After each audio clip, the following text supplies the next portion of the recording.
used to laugh a lot. Oh, don't you remember the days of the old schoolyard when we had imaginings? When the marchers arrived at the school, the fete was in full swing. Perhaps the most significant facet of Newcastle East School's history is that it's been established for 166 years, which makes it the longest running school in Australia.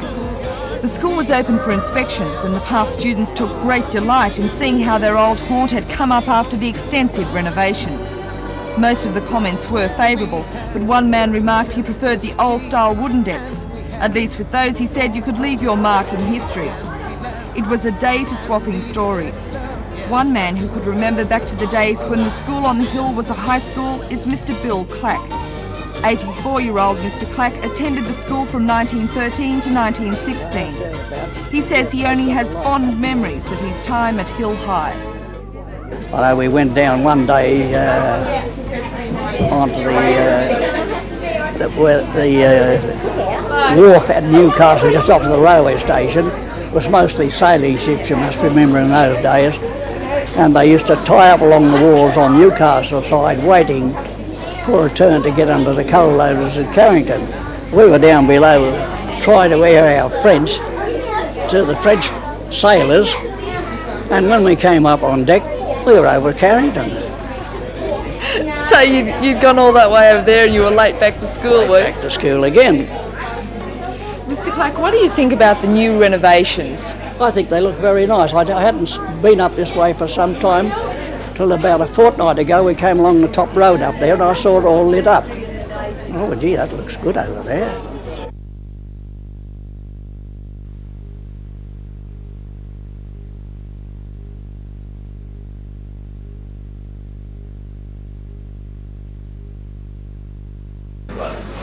At the beginning of the meeting, the chairman, Alderman Dick Robertson, called for a feeling of goodwill to prevail, but this request was not adhered to.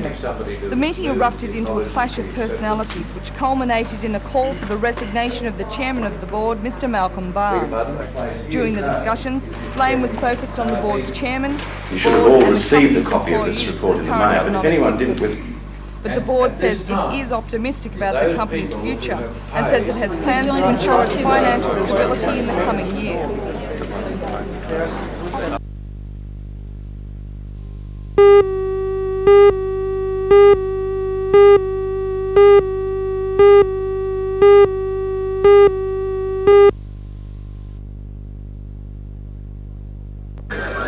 This might look like a Buck Rogers model, but essentially it's designed to go down, not up. It represents something of an advance in miners' helmets, and it's begun to be used in several collieries in the north. Like all good ideas, the helmet's simple. A small electric fan sucks air in here, blows it across the helmet and down over the face of the wearer. A filter in front of the fan can be changed, just like the air filter on a car. A secondary filter inside the helmet removes ultra-fine particles. Called the Jetstream, it was invented by a British scientist whose father was a miner and who died of dust-associated lung disease. Already in use on the New South Wales south coast, the helmet has been introduced to Coorambong, John Darling and Bratley collieries in the north. It can be adapted for any dusty work environment, but in its mining form, the dust-free helmet runs off the standard miner's battery pack. The manufacturers say that the helmet will not only filter out dust, but it'll filter out cigarette smoke. So they say it's just the thing for a heavy poker game if you're a non-smoker.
could easily mistake this for Newcastle, but in fact it's Ube in southern Japan. And the similarity between the two cities was highlighted today when 5 aldermen and a council official from Ube were given a civic reception in Newcastle. The Japanese party is on a 1-week visit to Australia and a 1-day visit to Newcastle. Through an interpreter, they said they wanted to develop an even closer sister city relationship between Newcastle and Ube. In turn, Newcastle's Deputy Lord Mayor told the visiting aldermen that the two cities should now strive towards arranging an exchange of school children, an idea that was well received by the Japanese visitors. 特に私の喜びは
This is a parcel of land proposed for the Speedway recreational project.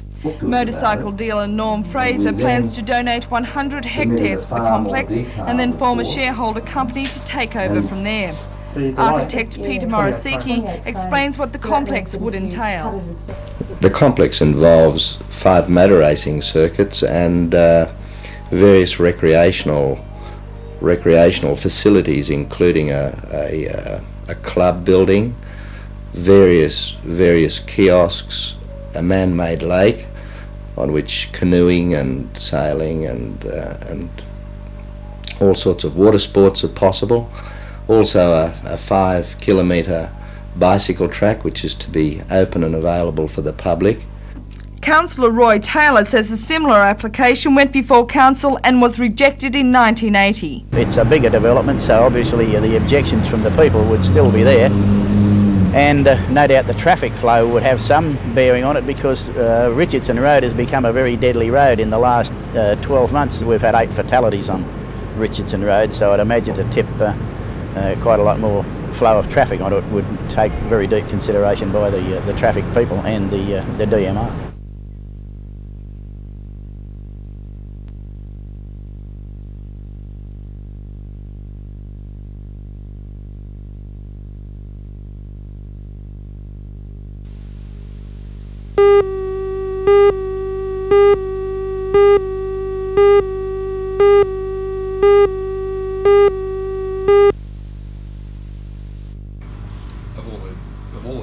Two taxation officials from Sydney and Canberra are in Newcastle for 2 days, talking to community leaders about the need for a taxation office in Newcastle. It comes at a time when tax returns are running 12 weeks behind schedule. They're here at the invitation of the Hunter Development Board, the Council and the Chamber of Commerce. The 2 taxation officers will report back to the Commissioner. Their findings are being kept a secret, but Newcastle is putting forward a good argument, according to Mr. Peter Evans. There's a tremendous population in this area, and the office should be provided in the area that the people live. Well, after talking to the taxation officials, are you confident? Well, we haven't discussed any details yet. What we're trying to do at this stage is to show them that Newcastle's a beaut place to live, that the members of the taxation office, the officers of their department who would need to be transferred here to process returns, we want to show them that Newcastle's a place that people like and often don't like to come to, but when they get here they enjoy it, and many people retire here.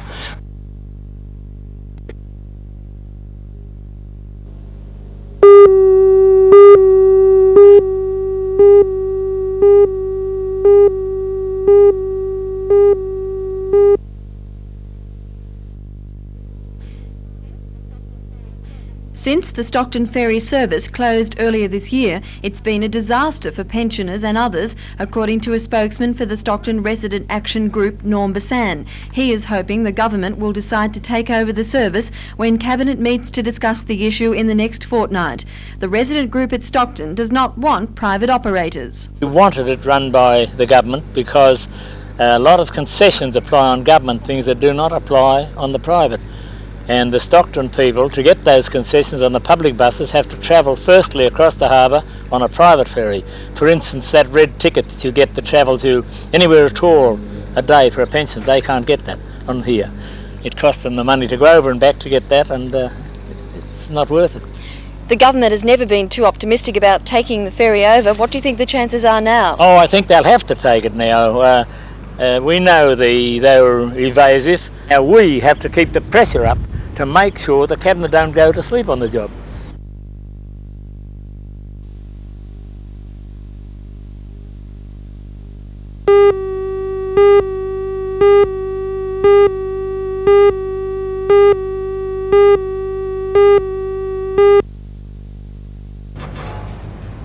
The unusual cargo towered over the heavy lift ship Stella Prima, one of only a few vessels with cranes capable of handling such loads. The complicated structures are the main components of two vacuum unloaders being installed at the Kooragang alumina berth. Built in Germany and worth some $7 million, the highly sophisticated devices will make possible the dust-free unloading of alumina at the rate of about 550 tonnes an hour. They literally vacuum clean the hold of a ship. The unloaders are due for commissioning in April next year and are part of a $51 million investment by the Maritime Services Board, Alcan and Tomago Aluminium in new alumina bulk handling facilities on Kooragang.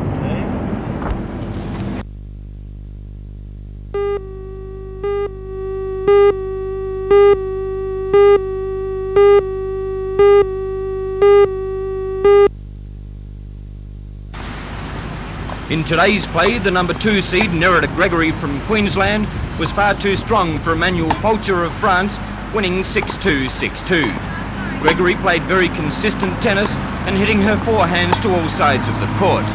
In other results this morning, Brenda Catton defeated Cindy Campbell of the United States 6-love, 7-6. Also, the upset of this morning's play, Marie Booth, the number 1 seed, was bundled out by Rebecca Bryant in 3 sets, 5-7, 6-2, 6-1. Pascal Paradis kept the overseas flag flying when she defeated Australian Michelle Turk 6-2, 7-5. The elegant French lady used good depth on all sides of the court and used her serve to great advantage.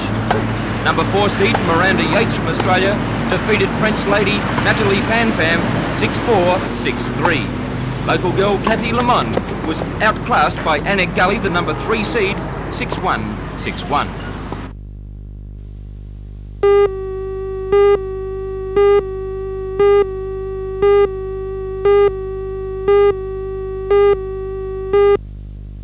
Stand, Mr. President, and I have pleasure. A cheque for well over $10,000 was presented to North's club today by the Personnel Industrial Relations Manager at Tomago Aluminium, Mr. Lex Thomas. The President of the North Newcastle Rugby League Club, Mr. Brian Gibson, welcomed the sponsorship and outlined the club's new approach to the 1983 season. This particular sponsorship from Tomago Aluminium means a great deal to North because we've been battling over the years and we've been very lucky that we've had a great association with the Balkan family. Unfortunately, we were unable to do it this year, and this one come at a very opportune time for us actually, and we're hoping to build up next year, and so therefore this sponsorship means a great deal to us because we like to win and we don't like being down at the bottom of the table. Brian, players for next year. I believe you've re-signed most of your players from 1982. What about new players? Well, new players, we've re-signed nearly all our players from last year, plus Bob Tabor from the winning 1979 team. We're also pretty sure we will sign a couple of chaps from Gunnedah, a couple of centres from up there. Mick McCann and his brother, we're also going to negotiate with them, and I think that will build us up in the spots where we were a bit light last year. Now, I believe there's a new war cry for the Blue Bags in 83. Yes, the top of the tree in 83.